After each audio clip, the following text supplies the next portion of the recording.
So, Gauri, as we all know, that Prime Minister Narendra Modi is going to visit Israel and going to meet the Prime Minister out there, Benjamin Netanyahu. All of this meet is all about, I feel like he's going to try out this hexagon of alliances. That is what he's actually aiming to make this whole time, in which we have countries like India, Greece, Cyprus, Arabia, Africa. So basically, he's going to make something out of Southeast Asia plus West Asia out there, so that they can actually come against the radicals or radicals out there.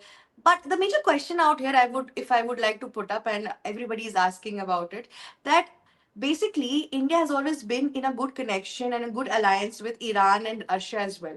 But in this entire scenario, Benjamin Netanyahu is actually targeting Iran. How is India going to focus on all of that? How is India going to maintain the relation with Israel as well as Iran?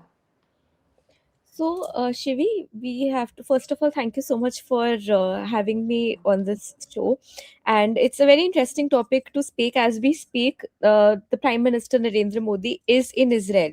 The first thing that I would like to point out, at the cost of being like sounding a jingoist, is that the Prime Minister has the 56-inch chest to actually go to a war zone. Israel is a Exactly. war zone Yeah. right now. Very true. So people are not visiting, and Benjamin Netanyahu is somebody who is not supposed to travel outside of his place because there is an ICJ warrant against Yeah, him because of exactly. the Criminal act. atrocities Yeah. in Gaza, right? So if you see the left radical media or the Western transatlantic narrative, that is always against any kind of radical religion. So be it Islam, they have a problem with radical Islam as well. They have a problem with radical Judaism, Judaism as well. So the West tries to change its stance according to its convenience. The transatlantic is actually fighting amongst itself. There is infighting in EU. There is infighting between the United States and the EU nations and UK for that matter. Everybody is going into a protection mindset. And Israel has always been a protectionist because they have actually, that is a country of people who have gone through the Holocaust.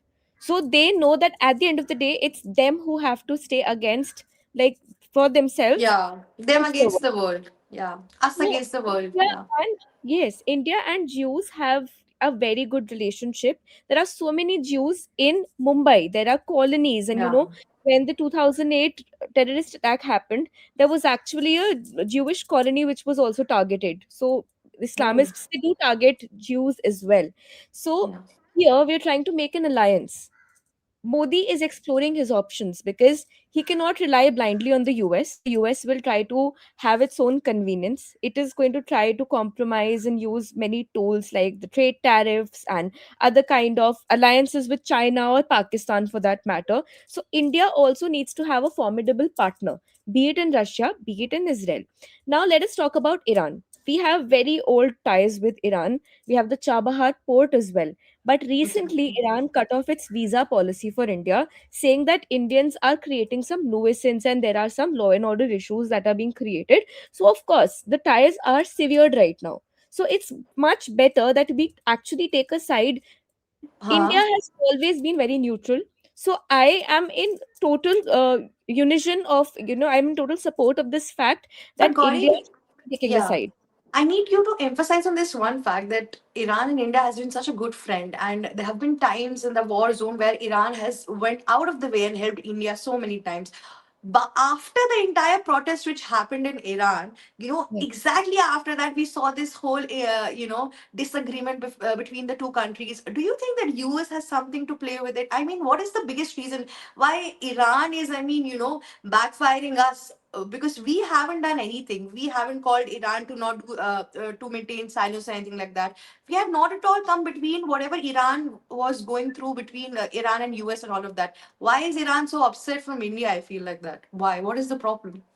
Now should we look at the fact that Syria had a upheaval in December 2024. Bashar al-Assad, he was pushed out and he then had to flee to Russia. Now, a terrorist who was designated had a bounty of $10 million dollars on his head visited the White House. How could he visit the White House? Because Trump backed that operation. So we have Okay, to yeah. understand that be it Syria or be it Iran, before the Ayatollahs, it was actually the 1980s governments were backed. The son of the late Shah of Iran actually was somebody close to CIA. So we can definitely see that, you know, there are two factions Mhm. here. One is a radical faction which is coming from religion, that is Exactly. the rightist, and that is the kind of government which people are against, which women are against, because they are being forced to wear hijab, no makeup, and you know, that is something that can be Exactly. suffocating. It's the same thing as if you and I were asked to wear a ghungat. We would not be, as modern independent women, wanting to do that, except for the fact if we want to do it and if we think there is culture in it. So of course hijab and ghungat is a choice, but imposition and fatwas were something that the women were against, and they Hmm. found a outlet in the protests. Now of course any protest can be diverted into any direction. It can, like the flames can always be diverted to actually harm somebody else. Like the purpose of the flame can be something else, but Hmm. somebody else can use it for their advantage. So that is the political conspiracy that has been done against India, and that's very easy. I mean, if you look at Al Jazeera, it is Qatar based. Look at the kind of Exactly. coverage that they do. It's almost Like, Middle East based completely. They yes. talk So about Middle the East has exactly. good relationship with India, be it Saudi Yeah. Arabia, be it UAE. We have hugged the shahs and the sheikhs of those regions. But at the same time, we have to remember that these are Islamic nations. So they are against Hinduism and they have a policy of ulma. So India has to protect its interests. Of course, we are a secular nation. We respect all religions and we are home to, we are actually the birthplace of more than one religion, be it Sikhism, be it Buddhism, be it Hinduism. But at the same time, we have to protect the interests of the minorities as well as the majority religion, which is a minority in the world. Hinduism is a minority in the world. So you're So saying it's all because of it? Because of the entire minority issue out there, Iran is right now coming up towards us and making all this fuss. Because I think it's not only about this. I feel like it has a thing where US has to play a game out here. I no, think definitely. the US, you rebels have out to there, understand, huh? US, you have to understand, is the kind of monkey that gets the two cats to fight, and it Yeah. always benefits out of it. So that is the policy between India and Pakistan. Always a fight will benefit the US. A fight between Iran and Israel will benefit the US, between Syria and the other factions, because military ammunition, their own country, they cannot buy so many guns. And in fact, even though they have liberal gun laws, see what they do with the guns. The school kids, they take them to school and Exactly. do the shootings. So, what the US wants is for war to continue. Like, even So after that they World War can sell II the weapon and all of happened it. in 1940s, we have a phase of long peace, because abhi World War 3, the World War 3 hasn't come in. So that is why we are seeing that there is some or the other conflict to keep people diverted from the real issues, like inflation, like the kind of $350 billion debt that the US is under, or the kind of tariff Mhm. scraping that has happened by the Supreme Court. Trump will try to dilute all of this through a war at Iran, because it is very easy for any country to be diluted by religion politics, because it's so Yeah. easy to look at somebody else's house and I think the comment that, world politics is working in the same manner right now. We are taking exactly, religion above all of that. we can't point out fingers to only India. Even Yeah. Christians in the Yeah. It has transatlantic always are been a play, radical. right? Even Islam is radical. All religions, for their own protection, are radical. Be it Jews, be it any other religion, be it Buddhists for that matter. Everybody has come with a survival instinct. So if India is thinking of its own protection, I don't think there is anything wrong with it. No, we are nowhere wrong, but this entire alliances which we are making and everything like that, there is a conflict which is coming up because before, a few days ago, we saw that in UN, India actually, went against Israel when the condition was coming of the West Bank and all of that issue which was coming up with, yeah. The And right Palestinian now he's people, again going to it. So I think India is very clear right now. If I would be putting up in that manner, that India is supporting the humanitarian crisis out there which is happening with Gaza and all of yes. that. But on the other hand, he also wants to maintain the whole trade relation.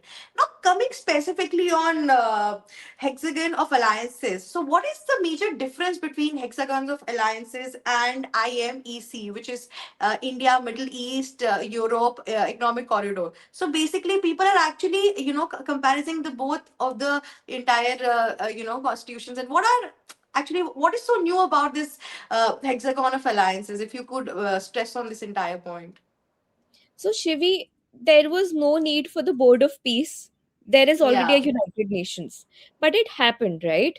And it was voluntary and everybody was scared. So they even sent an observer. Ki agar if you're not participating, at least we have an observer. Similar way, I think the hexagon has Africa's involvement as well. And we have to see that Africa is going to be the next center of development. See, the 18th Yeah. and 19th century was all about the transatlantic. Then came the age of Asia with India and China and the other countries prospering. But slowly the minerals and the reserves are now in Africa. So you can see in the news that China is making a lot of investments in Africa. US and France already have colonizations or a little bit of investments here and there. India also is trying to maintain its relations, be it with the G20 participation with South Africa. And like similarly, the point that you raised, that India is trying to make relations with Benjamin Netanyahu while also supporting Palestine, because we've already had Palestine pro Palestine stance, but at the same time we've never had bitter relations with Jews and Israel. That is the similar trend that we have with Russia and Ukraine. We have met Zelensky as well. We do stand with peace in the region, but at the same time, we will not stop our trade with Russia unless and until, of This was course, there benefiting was us. a Yeah. tight noose on us through the trade tariffs, where Trump thought that, by suffocating the chain of oil purchase through India, he can stop the war. Did the war stop? Not at all. So, No. we have to understand that all of these organizations will only make sense when they try to solve something, because the leaders are the same, 195 or 210, whoever the leaders are. They can make a lot of these caucuses, but if they are actually solving something real, then is when you and I will have to convene and talk. But don't you think, Gauri, we're missing out on this one very important point out here, which I've been seeing in this entire matter, that in that Netanyahu itself is trying to make something out of Africa and Asia, in which US is not actually aligned.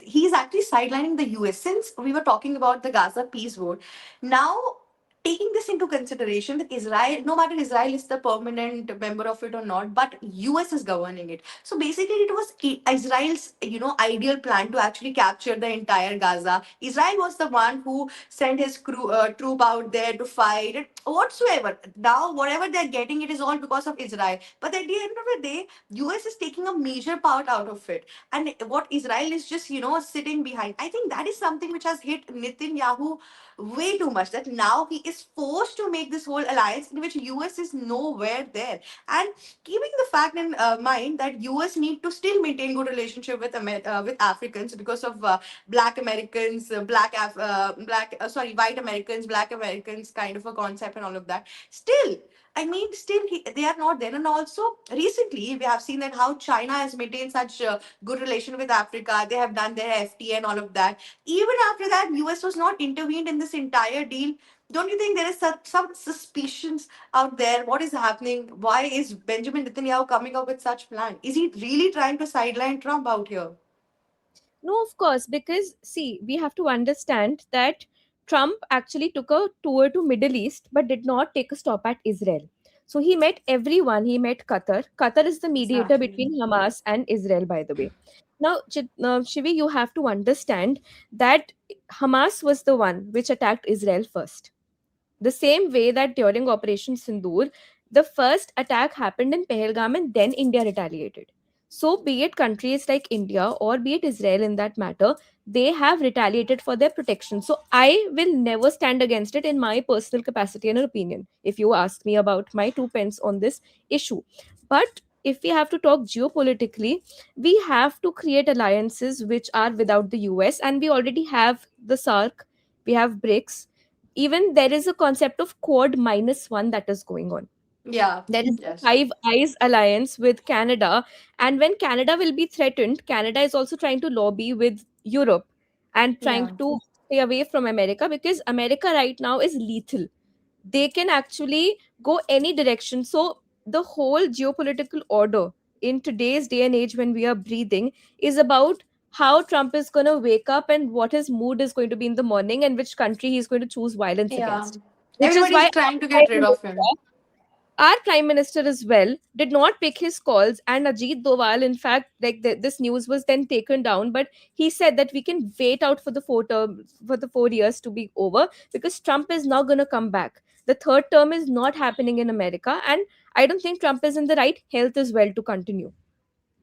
So the Yeah. main point here is that India or Israel or Africa or any other country which is not America at this point, be it the EU, all of them have to unite in their own caucuses to maintain their own interests, because the US hegemony now has reached its peak and actually they are exploiting their power position.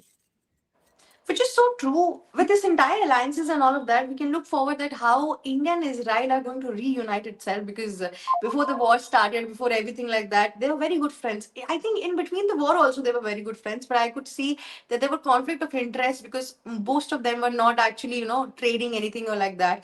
But now that India has been merging so much into West Asia. First, they have done it with Central Asia. Now, West Asia. It will be a very good opportunity, and also I would see this entire hexagon of alliances is a way that we can actually sideline our biggest enemies of all time, which is Pakistan, then Turkey, and all of that. So basically, Israel is actually going against them. So that is how it can also help us.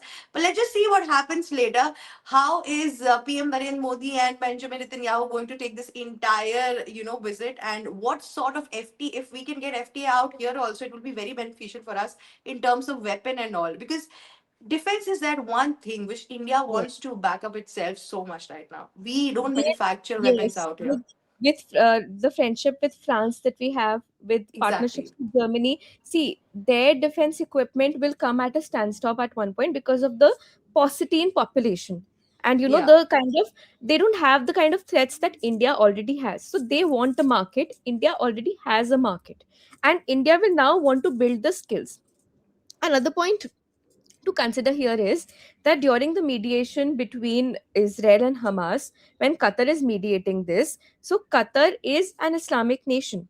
But at the same time, if you see, America is now coming closer to, these Islamic nations, be it UAE, be it Saudi Arabia, be it Qatar, because they are signing the big deals with Boeing. They are giving the Air Force One, the planes, which, the US president accepted, which is not actually in protocol. You cannot accept some other country's airplane for the president of the United States. But Trump has actually, the Trump personal investments of his business are in the Middle East. So these interests are also governing the geopolitics of today, which is why India has to keep its options open, its eyes and ears open, which is why, people like you and me are studying geopolitics every day on a daily basis and seeing how the world order is changing at a very rapid pace.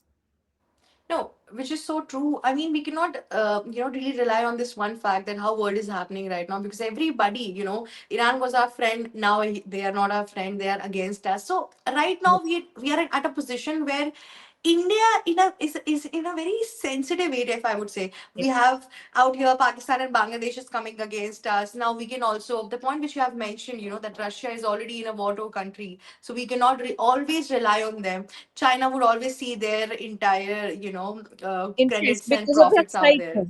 Yes. Yeah, exactly. So basically, right now, the whole profitable business which and reliability we are having is with European Union. America is gone already. So now, if we maintain good relationship with our, lost friends out there, it could be much more beneficial and profitable. Let's just see what happens. Thank you, Gauri. It was a very insightful interview, and the kind of I have always told you that entire thing, that the kind of insight which you come up with is so rare that sometimes even I get shocked. Oh, this is the point, or something like that. I'd Thank you like so to much end for with being here. one very nice point, that in world politics, we don't know who is a friend and who is an enemy. You don't Exactly. know whose alliance is with whom. So it's a free world and it's a free jungle. Let's just be spectators and wait and I watch. mean, world is also, I think, living in a Gen Z era that you cannot trust anybody. You have to Yes, go alone. It's almost like that. Okay. absolutely. Yeah. Thank